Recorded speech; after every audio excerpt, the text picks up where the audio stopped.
Është një privilegj për mua. Jam këtu për të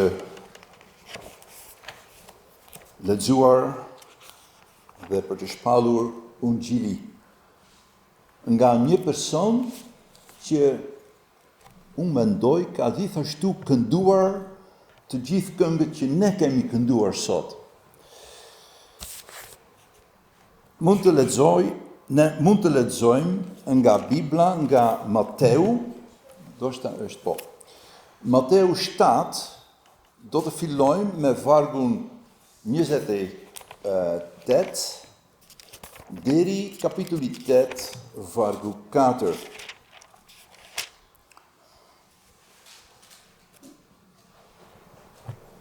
Mateu 7, vargu 28, 29 dhe kapitulli 8, vargu 1 deri 4. A mund të lexosh ti, Arjan, nga Bibla, ju lutem. Por ajo u përgjigj dhe i tha: O Zot, Jo, 7.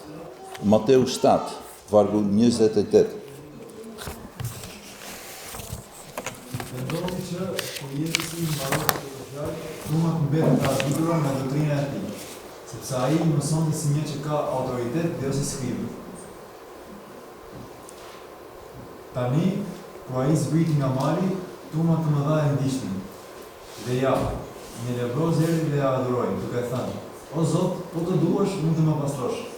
Dhe Jezusi e shtiu dorën e prekur dhe i tha: Dua, qofsh i pastruar. Dhe me njëherë lebra e tij u pastrua. Atëherë Jezusi i tha: Ru se ja tregon kujt, por shko. Parasysh këtë pritje dhe shpirë dhuratën që ka urdhëruar Mojsiu, si dëshmi për ta. Faleminderit. Kemi kënduar, ai është i vetmi që shëron. Dhe për këtë do të dëgjojmë. Dhe është një e habitshme që ka shumë kontraste në këtë pasazh biblik. Unë do t'ju them një kontrast shumë e qartë. Në vargun 1 ne lexojmë për një turm të madhe. Dhe në vargun 2 për një person i sëmur. Një turm, një person. Këtu kemi një mesazh ungjillor plot me kontrast. Një tjetër. Në vargun 1 ne lexojmë gjithashtu se Jezusi zbret nga mali. Atëherë, ai duhet të jetë ngjitur në mal një moment më parë. Apo jo?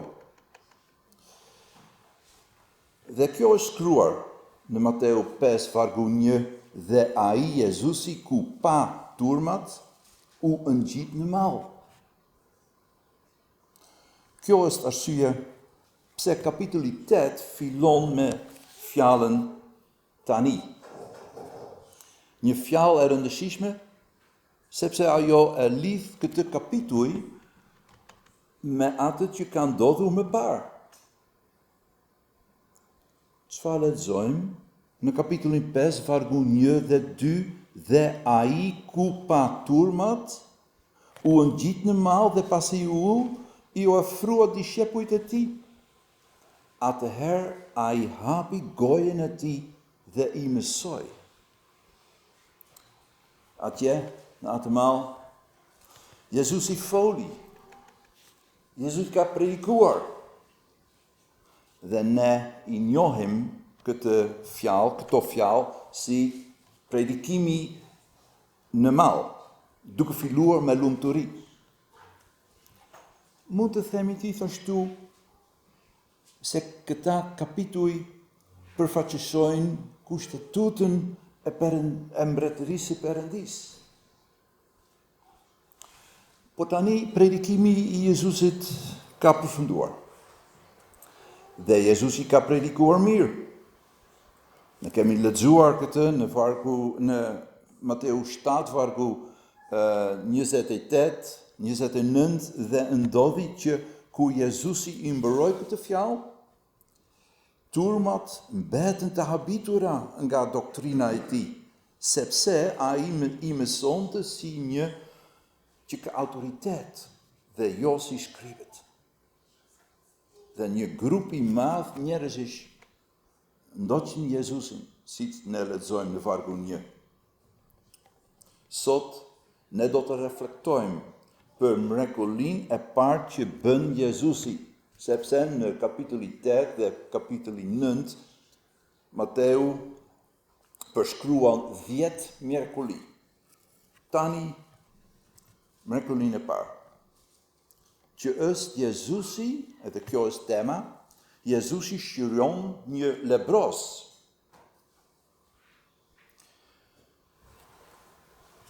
E kam darë këtë temë në 3 pjesë. Është shumë e lehtë për të mbajtur në mend për të gjithë ne, sepse është 1, 2, 3. Së pari kemi një i sëmur me një pyetje. Së dyti kemi Jezusi që përgjigjet në 2 mënyra. Edhe së treti kemi 3 gjëra që ndodhi pastaj. So 1, 2, 3 është shumë lehtë për të kuptuar. Një i sëmur që ka bërë një pyetje. Është një lebros. Çfarë është lebra? Kjo është kryesisht një sëmundje fizik, një sëmundje e lëkurës. Në kohën e Biblës dhe shumë kohë më pas, njerëzit thoshin se ishte një sëmundje që të hante ngadalë lëkurën e njerëzve. Së pari gistat e këmbëve, pastaj gistat e duarve, veshjet, hunda, buzët, dhe vazhdon të përkeqësohet. Është një sëmundje shumë e tmerrshme. Edhe nuk dinin se nga erdhi këtë sëmundje. Ata e dinin se kjo sëmundje ishte shumë ngjitëse, shumë efektive, dhe rezultoi në një vdekje të ngadaltë, të ndihmshme dhe të sigurt. Dhe shërimi ishte vetëm i mundur vetëm nëpërmjet një mrekullie nga Perëndia. Ne kemi lexuar këtë në Djatën e Vjetër, siç ishte dëshmia e mbretit të Izraelit, kur erdhi Naamani tek ai. A jam unë Perëndia i pajisur me fuqinë të shkaktoj vdekjen dhe gjalljen, që ai më dërgon një njeri për ta shëruar nga lebra? Kjo sëmundje shihej edhe si një papastërti kulturore. Dhe pasojët e të gjithë kësaj ishin të tmerrshme. Një person i tillë i sëmur përjashtohej dhe refuzohej nga kudo. Ai ose ajo duhej të lindë familjen, shtëpinë, të jetosh jashtë qytetit ose fshatit, në fushë të hapur, të jetuar në izolim. Shumë prej nesh ende din se çfarë është kjo, nga kohët e vështira të Covid. I vetmuar dhe rifuzuar. Imagjinoni, sikur të mos lejoni më të shkoni në kish.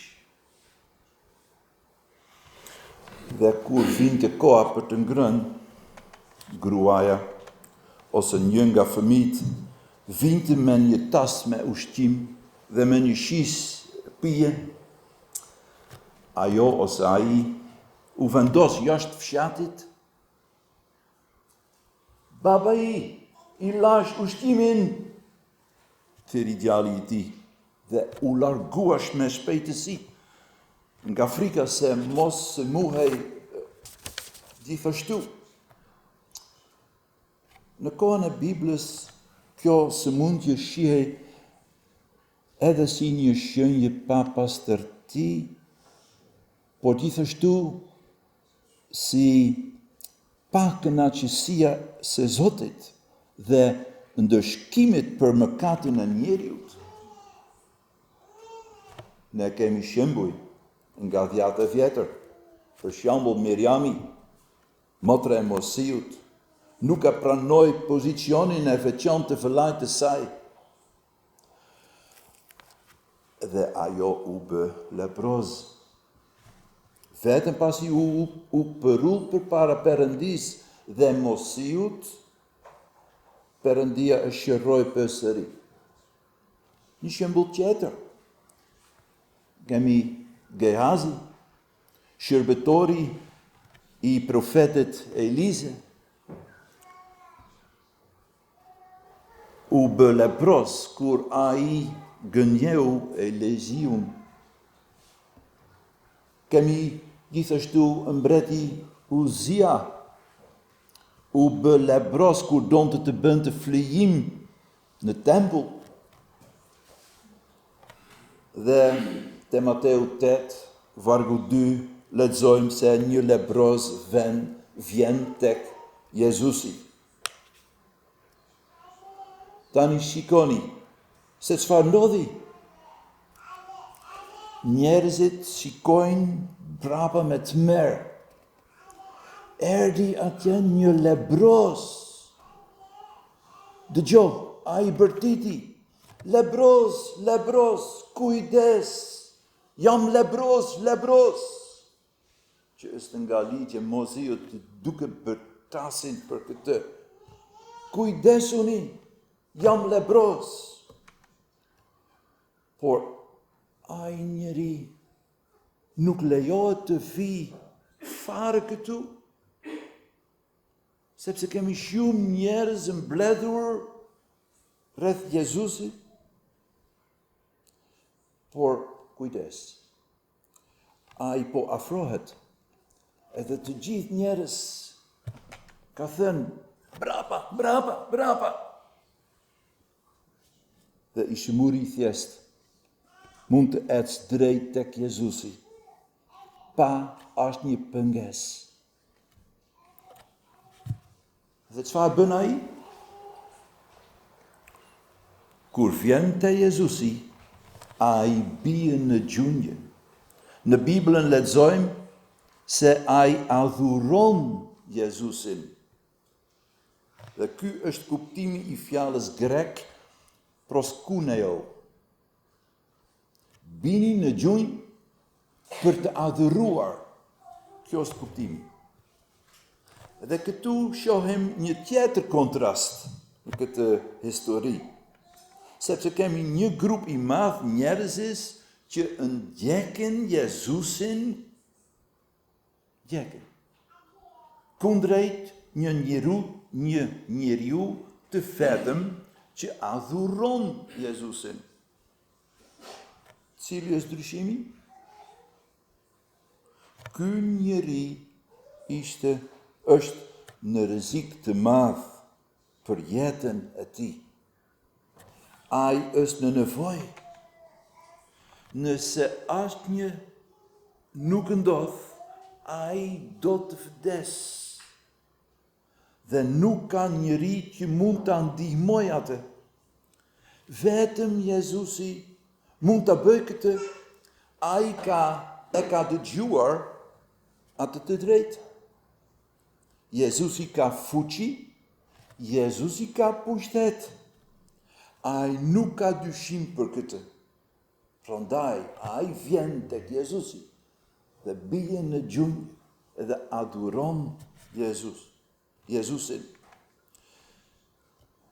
Por pyetja kryesore është, a është Jezusi i gatshëm të më pastrojë mua? dua të përmend 4 gjëra. Dhe më pas ta përfundojmë pikën tonë të parë me disa pyetje për ju. Së pari, i sëmuri rëfen se Jezusi nuk është i detyruar të ndihmojë. Lebrozi nuk e meritonte. Ai nuk ka të drejtë për të. Duke u gjynjëzuar dhe duke adhuruar, ai pranon se Jezusi është Perëndi. Pika 2. Jezusi është Perëndi edhe ka gjithë fuqinë, ka gjithë pushtet. Në të njëjtën kohë, ai pranon se Zoti është Zoti i lirë. Zoti është sovran. Së treti, dhe unë jam një lebroz, i refuzuar nga të gjithë njerëz, madje edhe nga shërbimin e Perëndis, nuk jam i denjë që të më lejohet të jemi i shëndetshëm përsëri, o Zot. Po Jezus, të lutem, a do të më bësh mirë? Se kjo sëmundje të tmerrshme, e cila më ha dhe tret lëkurin në trupin tim, do të ndalet. Se ajo kuarje tmerrshme do të ndalet. Se ajo erë e keqe e mishit të kalbur largohet. A do të largosh sëmundjen që të jem përsëri i pastër, që të mund të kthehem tek familjet dhe të afërmit tënd, afërmit e mi, më fal, që të mund të shkoj përsëri në sinagogë dhe në tempull? Ai është me pushtet. Ai mund të bëjë këtë, por pyetje të katërt, është ai i gatshëm të më pastroj? Ai kërkon hirin e Zotit, mëshirin e Zotit. Ai pyet nëse Jezusi do të prekej nga dëmshuria e brendshme për të nga zemra. Po të duash, mund të më pashtrosh. Tani, kam disa pyetje për ne. A keni dëgjuar me vëmendje? Ky njeri ishte i sëmur. Ai ishte lebroz. Unë kam thënë se lebra në Bibël nuk ishte thjesht një sëmundje. Ishte gjithashtu shenjë e zemërimit edhe ndëshkimit të Zotit për mëkatin. Bibla e krahason mëkatësinë tonë me lebrën.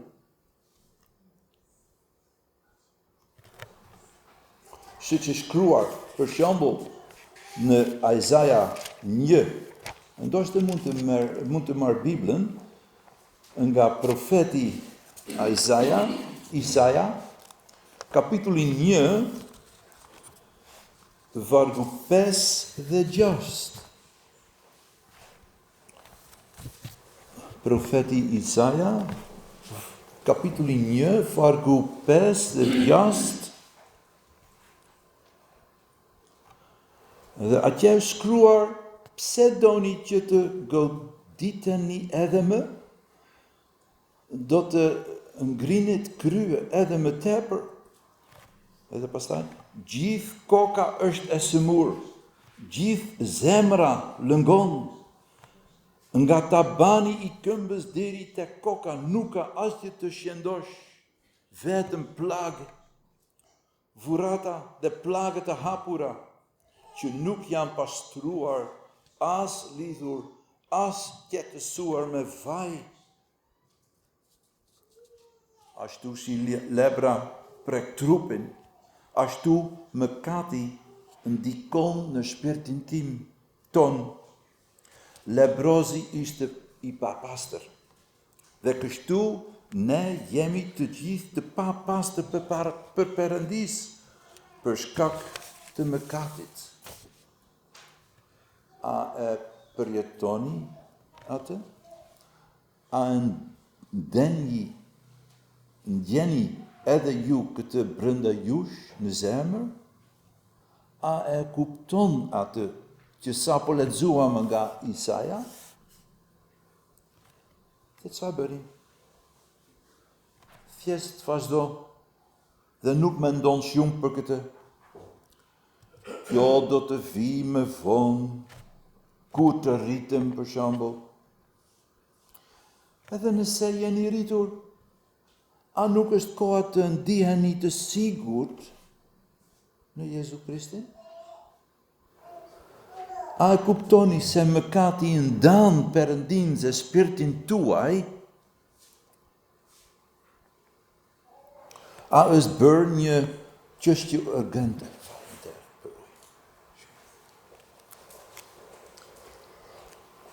A është bërë një çështje urgjente në jetën tuaj? A keni nevojë për Jezusin në jetën tuaj? A është edhe pyetja juaj, dëshira juaj, o Zot, po të duash, mund të më falësh mëkatet e mia? Ti mund të më çlirosh nga e keqja? Mund të më shpëtosh nga shkatërimi? Por a doni të bëni edhe ju? Përndryshe do të jemi humbur. Pika e dytë. Jezusi përgjigjet në dy mënyra. Çfarë bën Jezusi? Së pari ai zhdjat dorën dhe prek të sëmurën. Në Marku lexojmë se Jezusi pati dëmshuri. Dhe tani kemi një kontradikt tjetër.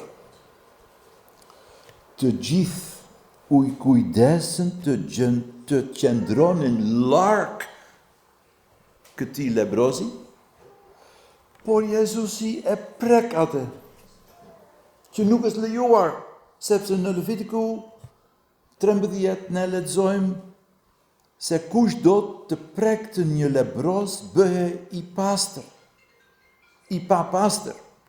Nuk ishte asnjë kur ose ilaç të njohur në atë ditë. Dhe nga frika se mos bëheshin të ndotur dhe të papastër, ata u tërhoqën larg këtij lebroz. Por kanë një dorë të shtrirë. Jezusi bën kontakte fizik me këtë i sëmur. Në këtë mënyrë, ai tregon zemrën e tij të ngjegur, dëmshurinë e tij për këtë njeri. Jezusi është kryeprifti i dëmshur. Këtu përmbushet profecia e Isaias. Ai mbante sëmundjet dhe dhimbjet tona. Në vend që papastërtia e lebrozit i transferohet Jezusit, është e kundërta. Fuqia pastruese buron nga Jezusi dhe vjen te njeriu i lebrosur. Një tjetër kontradikt e veçantë në këtë histori. Dhe çfarë thot Jezusi? Dy fjalë. Vetëm dy fjalë. Në greqisht tingëllon thelio katharisteti, që do të thot dua, po pastrohet. Kaq. Është një fjalë me fuqi. Fjalë fuqie, fjalë autoritet, por gjithashtu fjalë me dëmshuri dhe me mëshirë. Dhe me njëherë, ndodhi mrekulli. Por kam një pyetje, edhe për ne. Disa, a keni shkuar te Jezusi në lutje si ai lebroz? A mund të thuash edhe tani se, si që thot në Psalmi 6, Zoti i dëgjoj lutjet e mia, Zoti do ta pranoj lutjen time? Për të prekur nga Jezusi, si është e mundur kjo? Me fjalën e tij. Kur ai flet, dhe fryma e shenjtë e konfirmon këtë në zemrën tuaj, atëherë e ndjen zërin e tij, duke thënë, biri im, bia ime, mëkatet e tua janë të falur.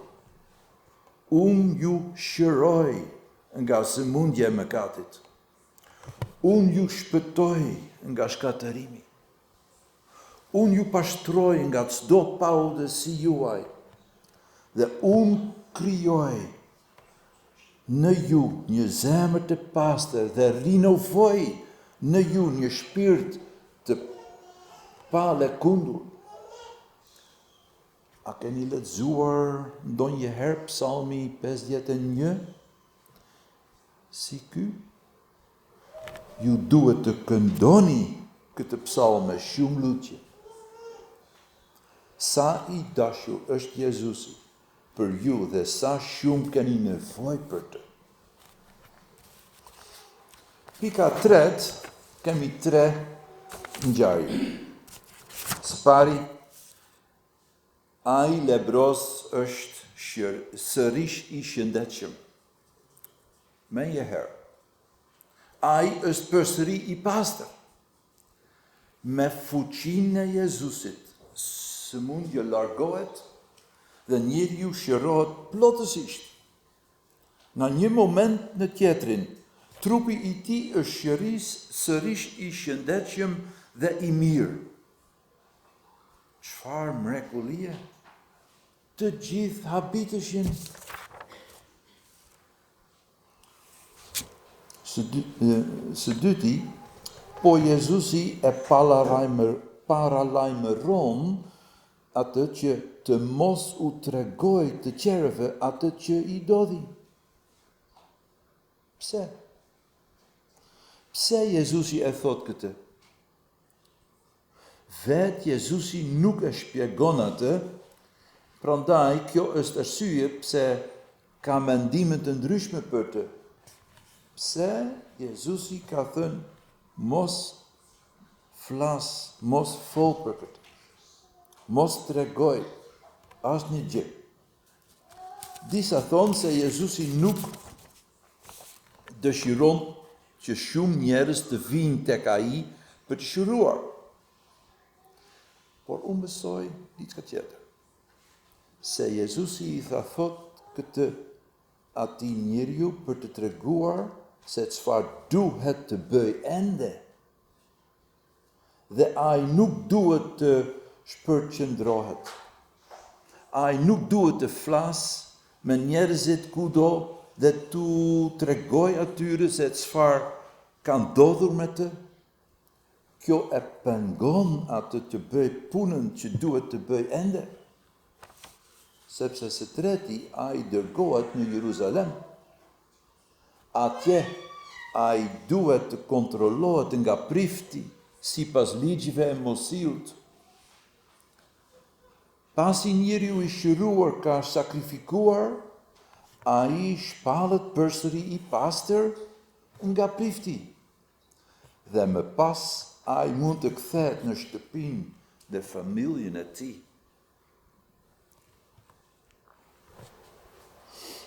Pastaj izolimi përfundon dhe ai mund të ketë sërish kontakt me njerëz të tjerë. Ai gjithashtu mund të kthehet në sinagogë dhe në tempull për të takuar dhe për të shërbyer Perëndis atje.